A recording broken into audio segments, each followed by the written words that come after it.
Get going. All right, I believe we are live. Did you want to check? Or Yeah, you think I'm we're checking. good? Yeah. No. I'm paranoid. Hey, we're recording. All right, cool. Still works. Welcome to episode 6. Yeah. Of Good Neighbor, Bad Golfer.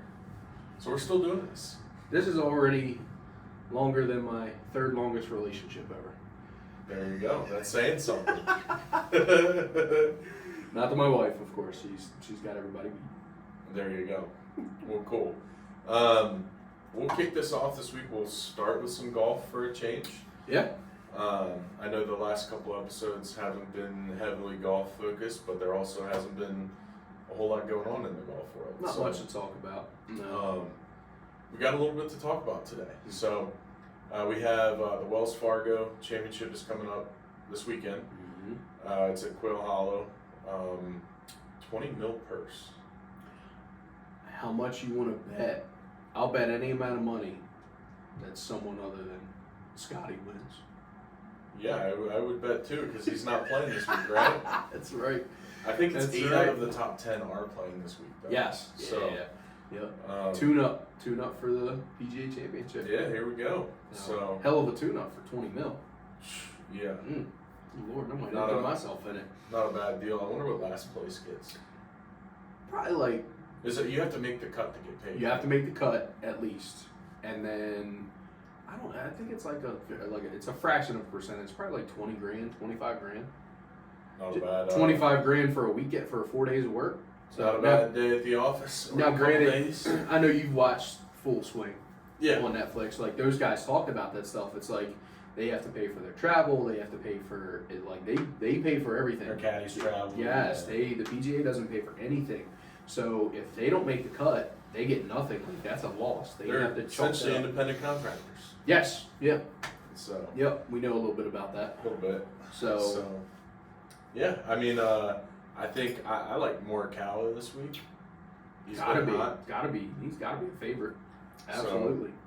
Odds right now plus 2,200. Mm-hmm. Not a bad deal. No.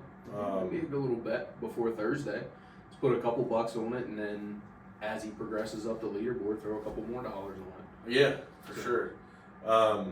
Something I threw a couple bucks on this weekend that we'll get to next was a Kentucky Derby. But first, I wanted to go over the PGA Championship. Last year, Brooks won. Yeah. I think he's coming in hot again this year. He's been tearing it up on the Live Tour. Like Exactly. I think he just won this past weekend, I believe, on whatever. I saw something on whatever they Instagram had. where- Yeah.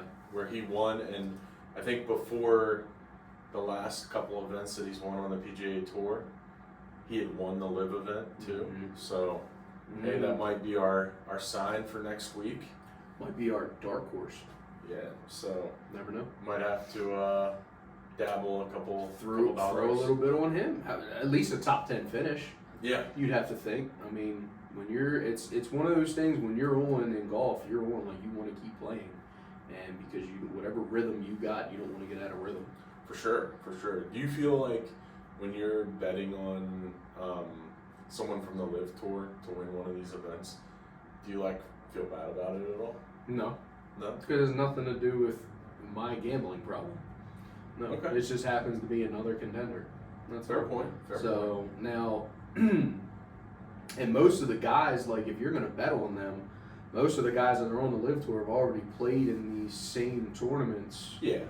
5, 10 plus years. So I mean, it's to say that they're not acclimated with these courses or with the way things are set up. It's like no, it's like they all came from the PGA, but it's I get what you're saying. Like it's it's like pulling outsiders in, but I mean, essentially they're not so much an outsider. No.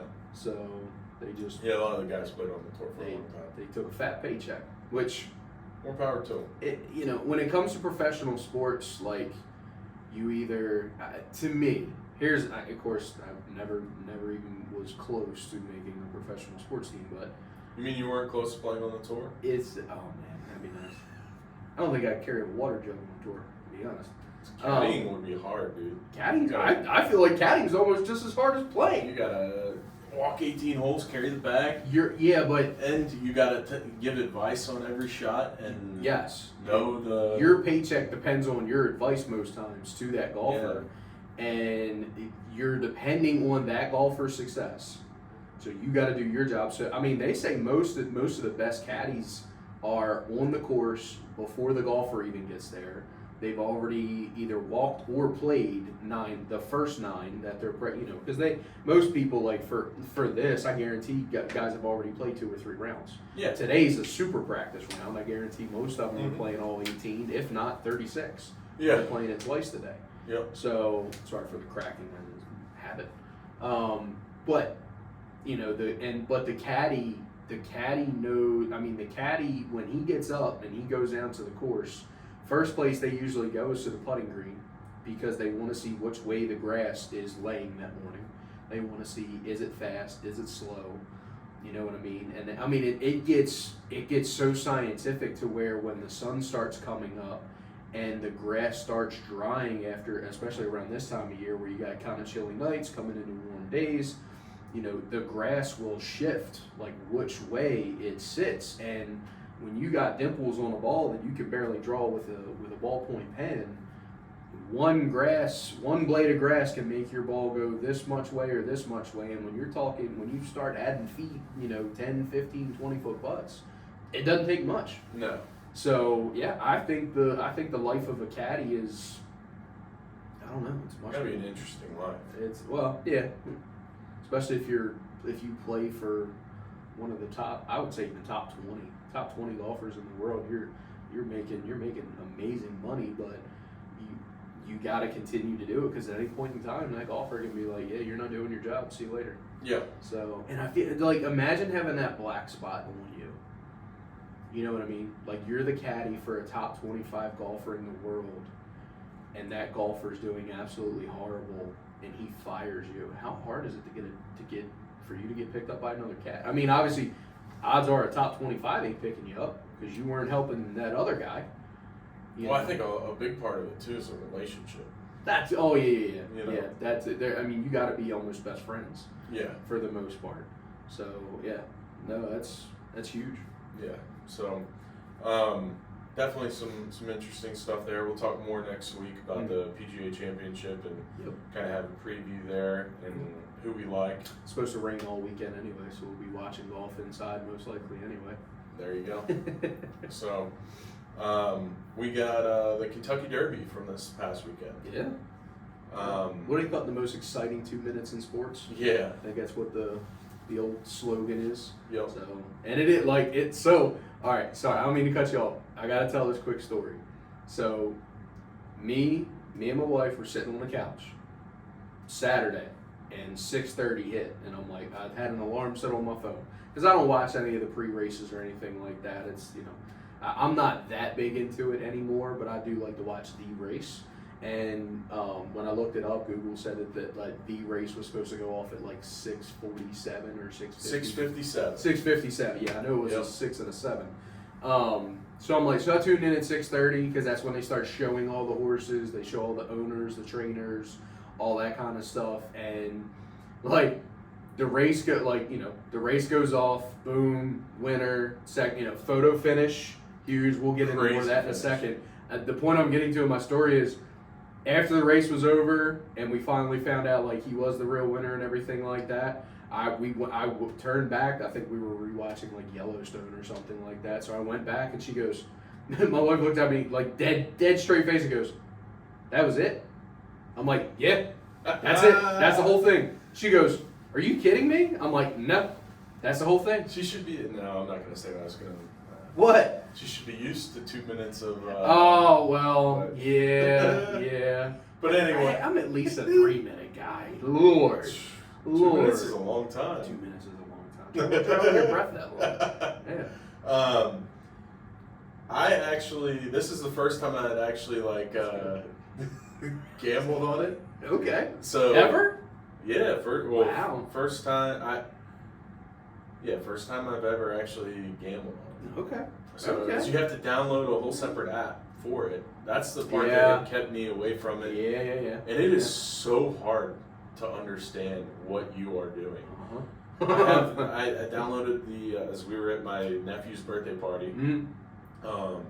and my brother-in-law, convinced me to download it, Mhm. and it wasn't a very hard sell, but I did it, and put $25 in. Okay. I'm like, all right, let's see what happens. Yeah. And I gave him my phone, let him put a couple picks in. Well, I know that the primary, like the main app that they were pushing, like the whole time that was being commercialized, like if you bet and your horse came in either second or third, you got your money back. Oh, really? Yeah. So I know that I'll let you finish your story, but yeah, I remember seeing that, and I'm sitting there like, that's a pretty good incentive to get people to gamble. You know what I mean? So that's. I don't know how they're making any money. You'd be surprised. Yeah. It was either last year or the year before the longest shot won. But then again, I don't know how I made any money on it. But, it's funny when I did it. You were like, I won. I'm like, oh, you bet on the winner? You were like, I don't know. Well, it also took like okay. So on there you could see what you bet. Yeah. But you couldn't see what the payout was. No, you don't. You don't until kind of because I guess when the they say odds what they pay. Yeah. The odds are different up until the actual time of the race. Yep. Okay, I understand that part now that I'm saying it out loud. Yep. But still, like, I had a couple bets in there that I didn't know what the they were. Exactas, trifecta. Yeah, it's a whole new world when it comes to horse I had racing, two that man. hit. So I had the winner. Okay. Thanks to, I listened to Part of My Take, and they had Randy Moss on, the white Randy Moss, on there. And Mystic Dan. Mystic Dan. He was like, and I remember listening, if I was going to take a long shot, this is going to be the one I would take. Okay. So I did that. Yeah. And that was the only thing I could remember. Mm-hmm. And I did that, and it ended up working out by nose. So, and then I also had one where I had him winning, and I think whoever came in second. Sierra Leone. So that one paid me like $25, and I put like maybe $1 on it or something like that. The payouts can get crazy with horse racing. So my wife asked me, she goes, what do you know about this? I said, believe it or not, I said, I've been going to racetracks since I was probably 8 or 9 years old. My grandfather, God rest his, passed away back in 2018. My father, my uncles, my great uncles, my grandfather's brothers, like horse racing was like the Kentucky Derby Saturday. In my family, when my grandfather was, it was an all-day event. He would get over right around lunchtime. We'd be on the grill. Like, it was our Memorial Day. You know how Memorial Day usually kicks off summer? Yeah. No, not my family. It was the Kentucky Derby that kicked off summer. That's awesome. Yeah. So, and then... I have friends that every, I think is it Thanksgiving? Every Thanksgiving, Laurel Racetrack does races there, and they start their morning there. Yeah. Oh, yeah. And it's a tradition that they started maybe over the last 5 to 10 years, and they do it every single year. Yep. I won't name any names, but they know who they are. Oh, yeah.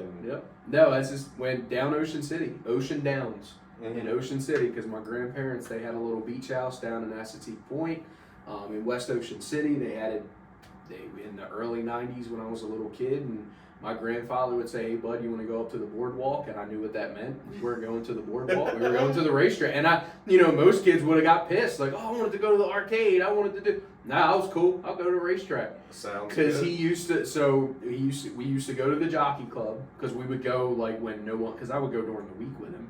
And no one's down there really during the week earlier in the year.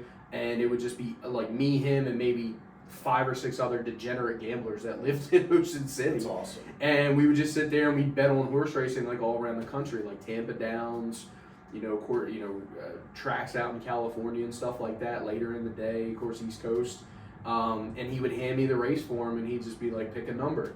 And I don't know. My favorite was 4, because the number 4 was almost always blue, and blue was my favorite color. There you go. So that's, as a 7, 8, 9-year-old, I was like, yeah, blue, number 4.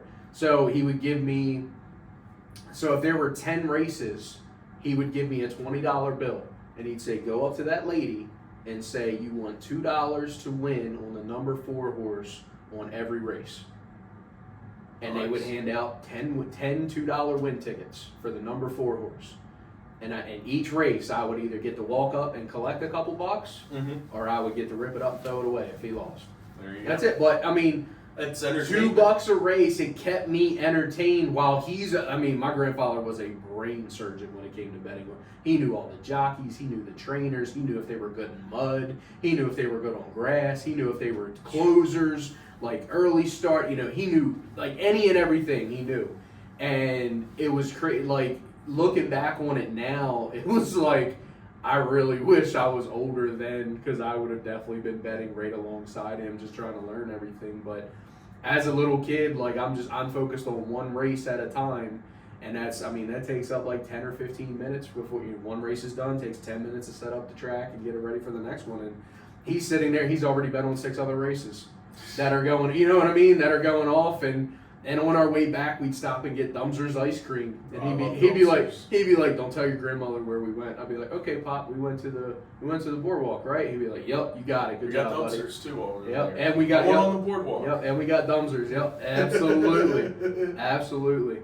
Yep. Oh man, that's awesome. But yeah, no, it's pretty wild. Have you ever been to Preakness at Pimlico? So I've worked a concert there, but I haven't been to I haven't been to the horse race. Their race, okay. It's a pretty cool experience. I've done the infield with some friends before and everything like that when they had like the concerts and all that kind of stuff. And like I said, it was pretty cool. It was a cool experience. I mean, like I said, me growing up on horse racing, I had a different mindset than like everyone that goes there. Like, I'm just going to get fucked up, and you know what I mean. I'm just going to drink until I fall flat on my face and all that stuff. Where me, I'm like, all right, who do I like in this race? Who do I like in this race? And all that kind of stuff. So, different experience for me, but also. So, not to bring up a whole nother story, I know we got a big agenda today, but my great-grandfather, last name Sapienza, so straight from Italy, he was there when Seabiscuit faced War Admiral, 1-on-1. Did you ever see that movie, Seabiscuit? Yeah. Yes, he was there at Pimlico, and got to witness that race. That's crazy. Yeah, he's been dead for a long time, and he was born in the early 19 teens. But yeah, he was at Pimlico for that race, and he had the brochure for it. I wish I knew where that brochure was. Wow. But because of course you're thinking, oh, you're bullshitting, old man, just telling old stories. That man had the original brochure from the day that race. I wish that'd be worth some money right now. But yeah, I put money on Seabiscuit. He goes to win. He goes because I thought that just watch him, and he was another one. So. Really quick, sorry again. Trend here. Sorry again. The great grandfather, he never drove. His whole life, never had a driver's license. Wow. Never. He would take the bus or he would walk. Mm-hmm. So he lived in South Baltimore, where I grew up, around the Inner Harbor area. He would take buses from there, either out to Laurel or out to Pimlico. He lived to be 87 years old. He did it until he was 86. Good for him. Took the bus in this inner city, taking the bus out to Pimlico. Not the best area. Nope. Or he would walk. If the bus wasn't running, he would walk up to the next bus station. He knew where all the bus stations were. Yep. He was old school. Old school. And he refused to drive. For as long as I knew him, for as long as I had memories of him, he never drove. Never had a car, never had a license. Always took the bus, or we picked him up, or he would walk. There you go. Crazy. So sorry about that. We'll talk about Preakness. Is that next weekend? It's either next weekend or the weekend after. I think it's the following. Well, we'll talk a little bit about that before. Mm-hmm. But speaking of driving, F1 was in Miami this weekend. Oh. And Max Verstappen did not win. For the first time. For the first time in a long time. Very long time. So, had Lando Norris win, who I think Trump went and visited that car before they won. So might little something. I think they came out with a statement that they don't support his political beliefs. Everyone has to come out and say that now. Yep, absolutely. Craziness. Dude, did you see the menu $280 for a lobster roll or something like that. What the- Yes, I know you didn't have that on your list, but that's the first thing I thought of as soon as you said it. I'm like, I know you saw that menu floating around Instagram and Facebook. They're ripping off all those Europeans coming over here to watch it. But why not? Why Who not? the hell would pay that? They did. I guarantee they did. I guess if you have no other options. And those tickets are like, I remember when they were talking about Vegas last year. Mm-hmm. They're like thousands of dollars Yes. for. Yep, to go see one of those races. Crazy. Yep. And I had a friend. She was my cousin. She was in Vegas like when they had that race. She had no clue about racing. She was just out there because she likes to go to Vegas. And she said that her husband tried to like look through one of the barriers. She goes and they thought they were going to get arrested. Mm-hmm. Because they were watching the race and didn't have a ticket or anything. Yeah. Oh yeah. It's Oh nuts. yeah. Yep. The complete opposite, NASCAR. NASCAR had the closest finish ever this weekend. Really? .0001. Might have been even closer than the Kentucky Derby. They were like completely side by side, come to the start finish line, and you really could not tell who won. The guy that won, or the guy that came in second, they actually had the electronic scoring, I guess, had him as the winner at the finish line. Mm-hmm. But then they went back and the other guy, Kyle Larson, edged him by .001. It was like 2 inches that he won by. Wow. So crazy, That's close nuts. finish. F1, I think Lando won by like 5 seconds, so it's not Not even extremely, NASCAR, you've got these close finishes Good and Lord. probably $50 a ticket, not $5,000. Yeah. But It's for the working class. yeah. NASCAR's for the working class, man. So another crazy take I saw was, and I think you saw this as well, was the Austin Rivers talking about there's 30 guys in the NBA that could play in the NFL right now. Coming from a guy who's not even on an active roster. You think those guys could make it through training camp? Hell no. Well, now it's not quite what it was, but still, I think these guys are going to get coached hard. There's no load management in the NFL. No. Honestly, the only coach in the NBA I think that you can even say would even come near comparing, if I could speak, to an NFL hard-nosed coach would be Popovich. Tom Thibodeau. Tibby's tough. Tibby's tough. But still, I think just sure, there's certain guys that athletically, yes. But yeah, toughness. I'm sure there's a handful of guys that could do it. Getting hit even if there's the average wide receiver tight end has how many attempts thrown at them a game? Like a starter, probably 7. If you're a stud, maybe 10. Maybe 10, right? Yeah. But on average, maybe 5 or 6 Yeah. get thrown at you. Every other, there's how many, 60-some plays in a game most times on offense and defense. Come by at least 60. Or I might be really lowballing that. That's if it's a slow game. But you're getting hit. Yeah. You are getting hit every single time. Yep. You are getting hit. And Austin Rivers was like, well, you get breaks in between and all that kind of stuff. And you get breaks in between in the NBA too. Yes, it's called when you don't play defense, which is 90% of the entire game that's played. Yeah. So except for maybe the last half of the fourth quarter.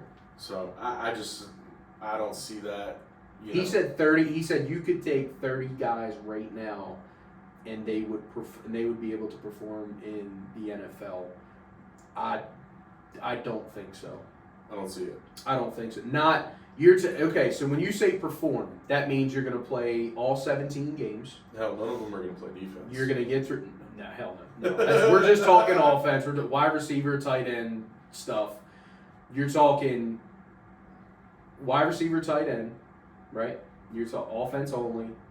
You're not getting any special teams work in because you get even more obliterated on special teams. You're going to play 17 games, and then, if you make the playoffs, you play more.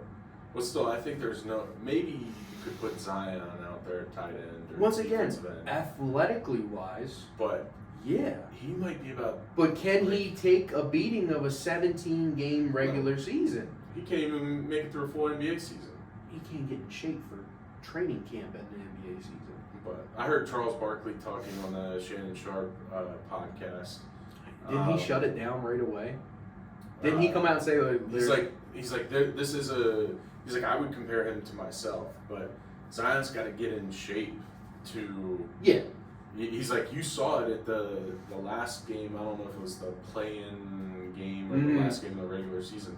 Zion was dominant. But he can be that guy. His hamstring or something because he's still 280. Yeah, probably. He's still got to lose a few. He needs to get back to that. And as a big guy, I want to see him do well. Yes. That's the only Duke player I will ever root Oh for. yeah, when he played when he played at Duke, I was like, this guy is incredible. He can jump out of the building. He will outmuscle anybody. It's like he has that potential. When he remember the move when he blew through his shoe. You blew through a brand new tennis shoe. This isn't a guy running around in Nike Monarchs that he's cut the lawn 15 times in. Crazy. No, this was a brand new, freshly made pair of Nike shoes that he blew out of. Yeah. Like, I just think the physicality of the NFL would root a lot of them out. And that's now. And they've softened the game a lot in the Yeah. NFL. I mean, a lot. I just don't see. I'm sure there's a few, and I still don't think they would be as successful as they think they would be. No. No, I don't think so. Because like the guys in the NBA, the guys in the NFL, that's their profession. Mm-hmm. It's not a Mm-hmm. And I'm not saying I think many guys I don't think many guys in the NFL could go play in the NBA. No, I think absolutely not. There's probably more guys from the NBA that would be able to come over and play in the NFL Immediately. than there are that would be able to go from the NFL to the NBA. I agree. So I'll give them that. But his statement of you can pick 30 guys right now and they would almost dominate, like, you're out of your mind. They might make a roster. Maybe. But they're not going to be studs. No.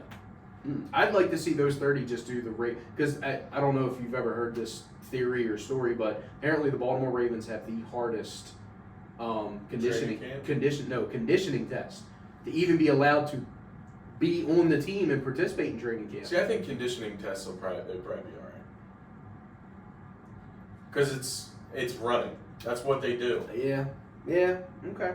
I mean, conditioning tests I was never a fan of. But, dude, those 300-yard shuttles are no joke. You were tight end. I was lying. I didn't have to do all that. I had to make the combo times. That was miserable. Yeah, we didn't have to do any of that. So, we didn't have to do that in high school. High school, all you had to do was run a mile, and I thought that was bad. We didn't have to do that. Really? Nope. You came out for the team. You were on the team. Now, trade two-a-days made you quit. Yeah. Because we were there. We were in high school when there were still two-a-days. Yep. Did you had them, right? Yeah. Yeah. Okay. I was like, you're younger than me. We still had 2 days in college. Yeah. We had 3-a-days. Well, you had a full pad practice. You had a lift/stretch, and then you had a practice in shells. Ours was. But those were not as bad as the other. So when I was in college, you couldn't have 2-a-days back-to-back days. So you had 2-a-days for one day, which wasn't as bad because the full pads you're out of there in 2 hours. Yeah. The shells was maybe an hour and a half. Yeah. And it wasn't that bad. But that next day, it was a 3-hour marathon. Yeah. So many different 5-minute periods that it's just like, this is never going to end. Salisbury did their lifting and stretching in the morning. And on those days where you had the 3-hour, you had a serious lift in the afternoon too. Yeah. And it was miserable. Yep. I remember it was only the third day of training camp. They brought in a yoga instructor, and they had all the freshman linemen up front and center, doing yoga. And I'm not talking like beginner yoga. I'm talking like stick your head between your ass and tickle your butt with your nose poses. And I'm like, I'm not gonna lie. I can't do that. The yoga ones were always kind of a joke for us. Our coach, our offensive line coach, he was no. Our offensive line coach was the scariest person I ever met. But, and then the best part of 2-a-days though is, did you guys ever have pool workouts? No. We had like towards the end of it, we would have. It might have been only on like Fridays or something. Like we would have a pool workout, which is basically like you're getting in the pool, you're doing a little bit of working out, and then you kind of have free time to just kind of mess around, and that was always fun. Honestly, me being the fat ass that I am, my favorite times of the day is when we got to go and eat. Yeah. It was always buffet style, and everybody would be like, you might not want to eat, like all the older guys like, you might not want to eat too much. I'm like, fuck you. like I'm getting my 5 egg omelet. Leave me alone. Part of the best part about training camp is like just sitting around, like at those lunches and stuff, because you might sit there for like an hour or so, and everyone's BSing about how miserable they are, and it's that was a good time. Yep. But back to golf. I saw something earlier this week, and I thought it was like the Tiger Golf League, but I think it's called Team Golf League, but I think like Tiger and Roy are behind it along with the PGA Tour. Okay. So it's gonna be like 3 versus 3, like a 2-hour format. Okay. That they're gonna start in January. I'm not sure if it's indoors or like par 3s or something along. It's gonna be short. It's gonna move quick. There's a 40-second shot clock that they have. Shot clock too? Yeah, No so, shit. Nice. I might have said shot cock, but shot clock. Took shots at my cock earlier with your 2-minute warning joke that you had. 2 minutes is a long time. So there's gonna be 6 teams. There's going to be 2 different sessions. Okay. The first session is 9 holes of triples, which is 3 versus 3, alternate shot. And then session 2 is going to be 6 holes of singles. So the 3 people on your team each person is going to play 2 holes. Versus 1 person from the other team. And then if there's a tiebreaker, it goes into overtime, and they have 3 on 3 closest to the pin. And the team that wins has to have 2 of the balls closest to the pin. 2 out of 3. Gotcha. Yep. You know, honestly, what probably inspired that? YouTube Live golf. I'm thinking YouTube golf. Yeah, that too. Because you watch any of the Bob Does Sports, I mean, you're right down that line with some of the things that they do. Any of the foreplay stuff. I mean, you know, I felt like foreplay. They were the first one. They were the first. Bob Does Sports. Anyone will admit is number 1 right now in the YouTube golfer universe. But foreplay is slowly starting to come. Like I felt like they took a hiatus for a little while. I don't know why. Like they had so much momentum and then they kind of just stopped. So. But they just put, coincidentally, on either yesterday or the day before, they just put out a video with Bob Does Sports. They did a combo video, and they were talking to Bob, and it was like, you know, it is truly amazing what you've been able to do with this channel. Starting out, like you were on your own, like you didn't, you know, because like they don't have Barstool behind. They didn't have bar. Yeah, that's what he goes. You didn't have a machine behind you, a Barstool machine, which is a huge machine. Yeah. To be pushing your stuff. He goes, you didn't have that. He goes, it was just you and whatever content you could come up with, and you've turned this into like, so it's funny. Like when I think of YouTube, I look at subscribers. The more success, the more subscribers you have. So I looked at Foreplay. Foreplay had 429,000 subscribers, maybe give or take. Guess how much Bob's has? I have no idea. They're close to 800K. Wow. They've almost doubled Foreplay.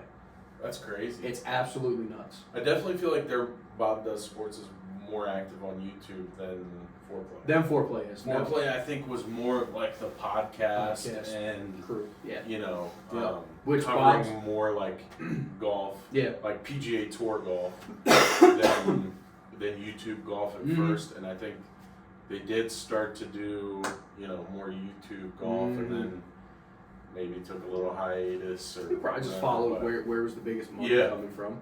You know, had to have meetings with Dave Portnoy, and Portnoy's like, "Where's your most success? Okay, that's where you need to focus." Yep. So I remember during COVID weeks, what was he, like 100 days at Pinehurst? Cried on the way out. Yes. Yep. Hilarious. Yep. Which the U.S. Open is at Pinehurst this year, right? I believe so. Yeah. So Yep. That'll be a fun match. Yeah, to watch for sure. And then so that I think is going to be cool to watch. I would imagine with that format they're going to have everyone mic'd up too, and they have to. I think that's going to be interesting to watch. And it's going to be on ESPN. So I was going to say, like, where is it televised? That was literally the question that I'm like, is this going to be like a YouTube live thing? Is this going to be like, so ESPN has picked it up? Yeah, so I would imagine it's going to be filtered a little bit. You know, it's got to be. But I think also with those guys, they can't come out there and be dropping F-bombs and everything. Yeah, this isn't. They got all those sponsors behind them anyway. This isn't ESPN 8 The Ocho. Yeah. Like the dodgeball championship. So I think that's going to be good. Looking forward to that. Did you watch the roast of Tom Brady? Oh. Just finished it. I had to do it in 2 parts. I didn't realize it was going to be 3 hours long. But yes, we finished it last night, and holy shit. Good old-fashioned comedy. Fuck you, Tom. Fuck you, Tom. Yeah. I was no more good. Randomly, like, would finish it or just, fuck you, Tom. I thought, like, it's been a long time since a roast has been done. Yes, very long time. Because of the PC culture that we live in now. Yep. Jeff Ross was out of a job. Awesome to see that back. Yeah. Yep. And boy, did they not hold back. Nothing was held back. Not one thing. Not one thing. Even Dana White. Dana White doesn't care. Dana White can give 2 shits. Is that not trans enough for you? That was hilarious. Oh, I loved it. And then did you hear, what is it, Kill Tony? Or was it Andrew Santino? Yeah. Was talking about him with fighters in cages and yes, literally got he found another way to steal half a Brazilian's purse. Yeah. Yes. Like, oh my god. Yep. Oh yeah. So, I thought he gave the second best performance. Who did you say was first? Nikki Glaser. Nikki was good. Nikki went like I've seen Nikki on some of those roasts before, and she's been pretty good. But her delivery, her punchlines, just taking a step back and just being a fan of comedy and roasts and everything like that. Like I go all the way back to like Don Rickles. You ever see him? Dude, not off the top of my head. Look him up. Okay. You will die. I'm telling you will die. He was like the Rodney Dangerfield era and all that stuff. But he gave no fucks. None. Like, he was the original roast master. Okay. Like, before Jeff Ross. Yeah. Right. Look him up. Just YouTube highlights of Don. You'll love it. Anyway, I think Nikki was the best. Her best punchline had to be, and excuse my language, if you don't like language, hit pause or mute real quick. But her best punchline was, I've been dating my boyfriend for 10 years.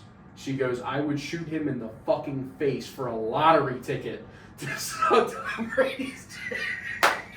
Yeah, that was wild. I almost fell on the floor. Just her delivery, her face. It was great. It was absolutely amazing. It was truly amazing. So, Belichick and Kraft doing a shot together. Did you hear Shout out Kevin Tom Hart. Brady come up and tell Jeff Ross to back off the yes. comment? Yeah. Now, did you see just yesterday morning, Rich Eisen asked him. Rich Eisen on his show, he had Jeff Ross on. He goes, I'm gonna ask. He goes, was that legit from Tom Brady when he came up and said, don't ever fucking say that again about Robert Kraft? And Jeff Ross just kind of brushed it off. He's like, nah. He goes, he knew it was all jokes and stuff like that. And then he went in. So the second half of his speech made me think that it was legit, because Jeff Ross was like, Robert Kraft is like a dad to Tom Brady. It's like he was like a father figure to him. Yeah. He goes, so I think it was legit that Brady got up and said, Kraft is off limits. Yeah. Like you need to leave him alone. So, and it's just an easy target. He is billionaire. Yeah, that was too easy of a joke not to do. How about him coming out dressed up like O.J. Simpson from hell? To stay on Robert Kraft for a little bit. Yeah. Did you see as he was holding the champagne glass? Dude, I thought it was gonna spill. It's Oh my God. I mean, but he's in his 80s. It's gotta be. But I'm like, oh, that's a little painful. to watch. That was rough. But especially in the shot when he was trying to do the shot with Bill, that was just as bad. I was waiting for Kevin Hart to say, "Did you drink any?" it was very uncomfortable. Yeah. He's spilling it everywhere. Yeah. Parts of that were like, oh my God, like the Aaron Hernandez stuff. Some of those jokes. Oh yeah, Edelman. Yes. About Grunk's dick. Yes. I know another Patriots tight end. He was hung. Oh my God. So. Oh my good. Yeah, there was nothing pulled, nothing whatsoever. And then the Bert Kreischer and the picture, that was just laughing at. Yes, about him crossed with the football. I could listen to Bert Kreischer laugh. It makes me laugh. Yes, like hands down. That hands down is so funny. Yep. Yep. You actually got me. You actually are the one who turned me on to Bert. Like watching his stand-ups and everything. I watched one of his most recent ones, the Sparkle. What was it? It was on Netflix. It was Sparkle or whatever. His joke where him and his wife go to the parent teacher cookout, and I don't care. And he buys all the raffle tickets. I thought you were going somewhere else with that. Oh well, there's a few I could go. Heard obviously they live in California. Yeah. And some of the other parents were talking about if. I don't know if it was like kids dating or going to prom or homecoming or something. And he was like, I don't care as long as it's white. And obviously, I don't know if they all know he's a comedian. Yeah, but, probably not. Probably not. They're a little stuck up out west. Yeah, but I thought that was hilarious. Yes, this slideshow was. But I thought that Kill Tony guy, like, he murdered. That's why I said he was number 2, only because that's it wasn't a false and that's literally what he does. Like he roasts people. That's his podcast. That's his show. Nikki is stand-up comedy. That's the only reason I put her just above him. But yes, he was honorary number 1, 1B. He murdered. Yes, his was hilarious. Oh yeah. Yep. I just randomly found that Sunday night. I didn't even realize it was on. Mm-hmm. And I was going to Netflix to watch something like before I went to bed. And I saw that and ended up watching like the last hour of it. Yep. I had saw like previews and stuff for it and some advertisements for it, but I didn't know what day it was. So. I knew it was Sunday. I knew I wasn't going to be able to sit there and watch 3 hours of a roast. So I'm like, I told Kate, I'm like, let's just break it up Monday night, Tuesday night. And then you messaged me Monday and you were like, did you watch the roast? I'm like, no, I was planning to watch it tonight. You were like, it's 3 hours. I'm like, I'm going to need tonight and tomorrow night to finish it. And you were like, okay, we'll film on Wednesday. Yeah, it was awesome. Yeah. It was, It was great. Him admitting to Deflategate.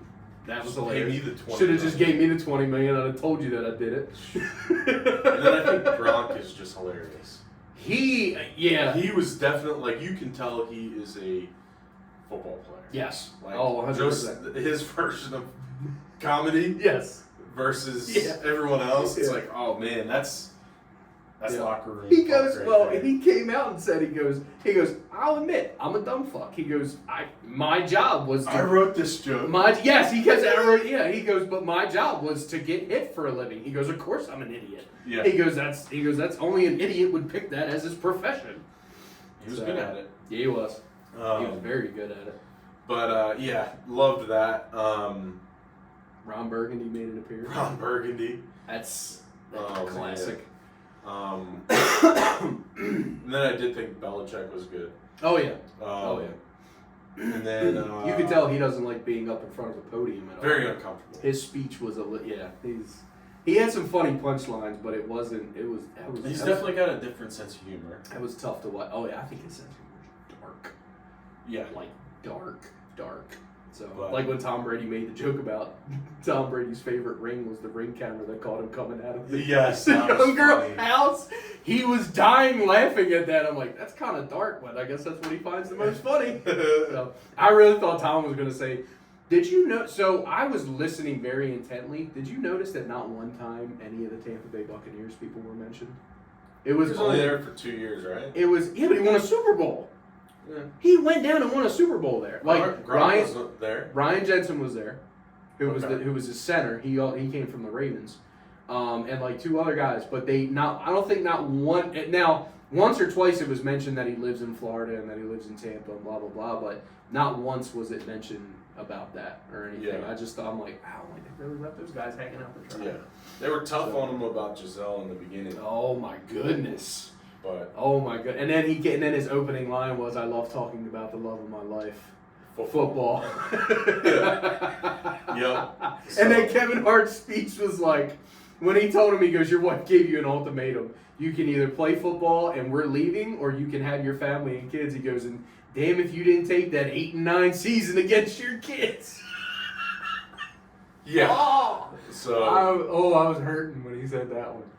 it was awesome. Yeah. Worth the watch if you got Yes. 3 hours. Or just break it up. Like, you can break it up. It's not like it flowed, but, like, it didn't, like, cut back or anything. It wasn't like a movie. Exactly. It was a legit roast, just stand up.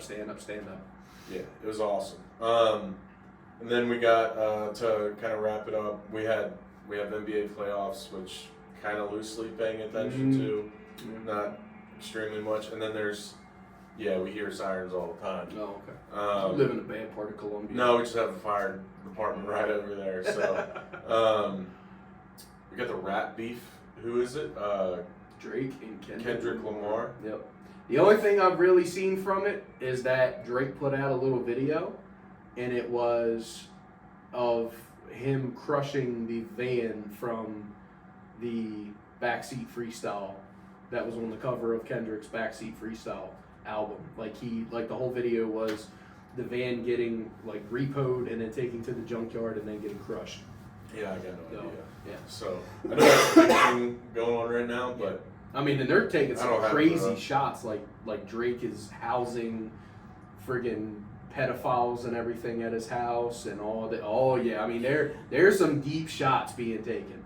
We don't know enough to talk on it, is he like but Diddy? that was one of the craziest things that I Is he like Diddy? heard. Yep. Kendrick came out and he said the feds are watching. Yep. So.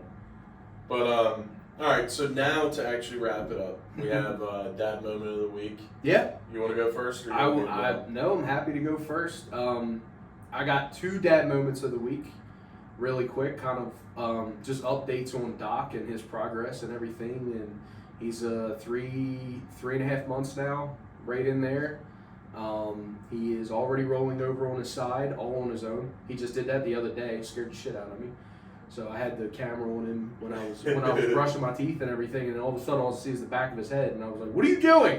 So I went. Of course, he can't respond. I go running in there, and he's just laying on his side, just laying there. I'm like, so I rolled him back over, and he just started giggling a little bit, and I'm like, all right. So I turn around, walk away. He did it again. Right back There over. you I'm go. like, all right, that's a little ahead of schedule. And then I actually heard him have a few belly laughs, which everything that I see really doesn't supposed to start till 4 or 5 months, but he's already doing it, and it's crazy.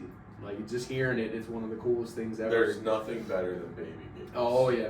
That Yep. is- And we we met because we were updating his baby book, like just all of his accomplishments month by month and everything. And she goes, how long do you think he is? I said, I don't know. I said, we've been to the doctors in a month and a half. Like we go this month for his 4-month checkup. I said, we've been in a month and a half. She goes, so I just went and got a tape measure and just did a rough estimate. And like he's 25.5 inches according to the tape measure already. just a grown And boy. I'm like, good Lord. Like I got a buddy who's down in Florida and his daughter's 6 months old and she's barely 26 and a half. So yeah, I mean he's gonna be, I think he'll be taller than me. I really do. I got a bunch of people on my father and grandfather's side of the family that are 6'4" and up, and I got a feeling he's gonna be that way. Because I'd much rather, I don't want him being wide like me. I'd much rather him be tall. So Be tall and wide. that's not too wide. I don't want him as big as me. I'm not gonna let him make the same eating decisions that I've made in my life. You and me both. Because at least my wife she eats salads every day. She eats fruit every day. Like she eats very healthy, and like that's what those are the foods that I'm gonna try to push on him early. So you know, granted, when I was growing up, my mom doesn't like the kind of stuff. My father did, but my mom was the one that fed me most of the time, and it would like, you know, I had spaghetti and all that kind of stuff. I just grew up to be a meat and potatoes kind of guy.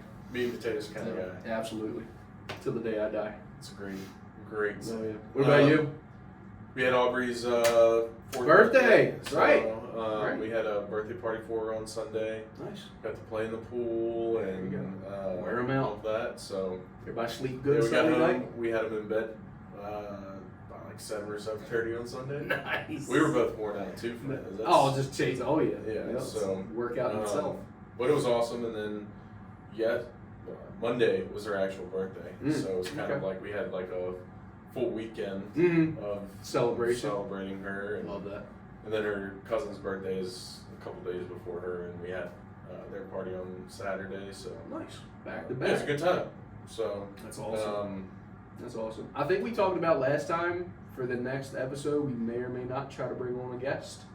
Sure. May or may not. So yeah, may or may not. We've had one or two reach out and ask to be on, but I know that we kind of had something that we had talked about because we want to help him promote an event that he's got coming up soon. Yeah. So, but we'll discuss further. May have a guest next week. And if we do a guest, we might shoot at my office. Maybe. Sounds good. Might change up the. You never know.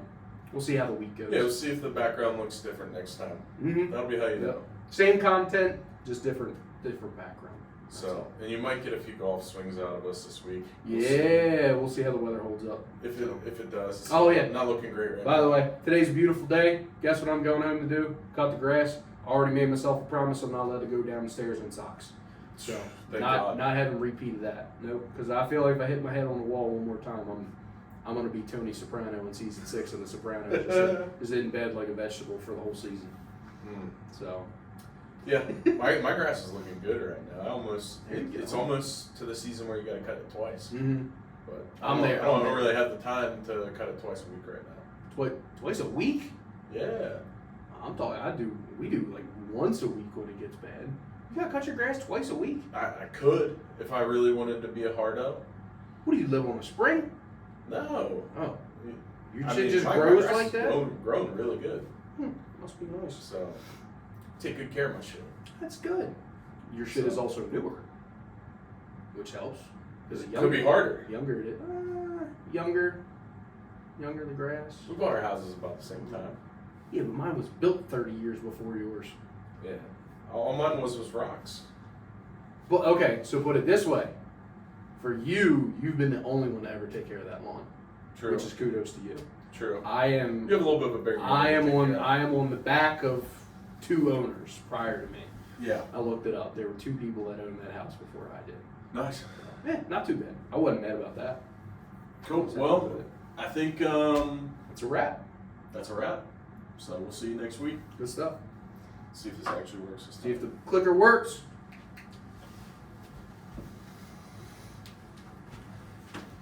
Did it work? Nope, still recording.